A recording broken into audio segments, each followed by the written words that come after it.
Lo tahu gak sih konspirasi kalau manusia itu bukan berasal dari bumi, tapi dikirim ke sini, Zian? Waduh, pakai tiki JNE si cepat apa tuh, Son? Tergantung brand yang masuk. Nah, lah move. Maksud gue kalau manusia itu adalah hasil evolusi dari planet ini, kenapa kita jadi satu-satunya spesies yang seolah-olah bertentangan dengan hukum alami bumi? Contohnya nih, yang pertama, hampir semua hewan di bumi punya perlindungan alami terhadap sinar matahari. Mereka punya bulu lebat, kulit tebel, atau pigmen yang bisa beradaptasi dengan radiasi UV. Nah kita, kalau terlalu lama di bawah terik matahari aja, kulit kita kebakar atau sunburn, terus mata kita rusak, dan resiko kanker meningkat. Jadi penganut teori ini percaya kalau manusia berasal dari planet dengan bintang yang lebih redup atau terlindung atmosfer yang lebih tebal lah. Yang kedua ada ketergantungan sama api, Jat. Manusia adalah satu-satunya spesies di planet ini yang wajib memasak makanannya biar bisa bertahan hidup dengan optimal. Jadi tanpa api itu sistem pencernaan kita sangat lemah, Jat. Dan kita nggak bisa ngeproses protein atau nutrisi dari makanan mentah dalam jumlah yang cukup untuk kinerja otak kita gitu.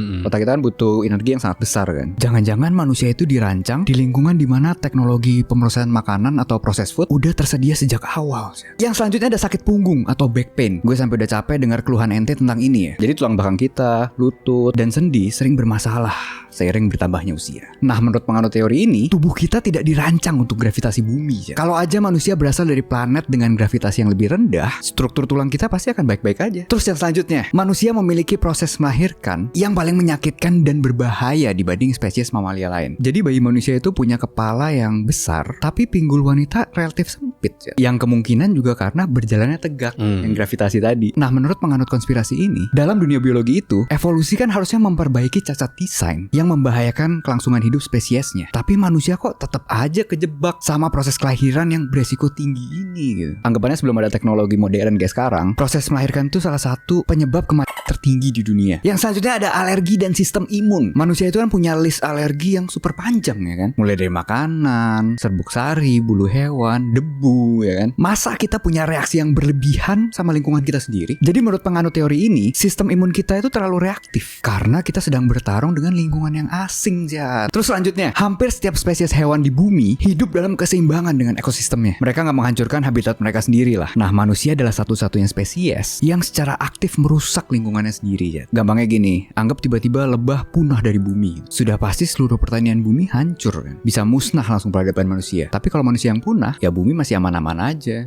Justru cenderung lebih baik ya. Soalnya di setiap ekosistem kan pasti ada predator puncak yang ngejaga populasi spesies lain tetap terkontrol. Nah, manusia nggak punya predator alami itu kan. Makanya populasi manusia kan meledak parah sekarang. Sebenarnya masih banyak lagi ya contoh-contoh lain. Dan ini jujur bikin gue mikir, apakah manusia adalah spesies invasif di bumi? Setara dengan ikan sapu-sapu di Indonesia. Nah, Gimana menurut kalian? Tulis di komen.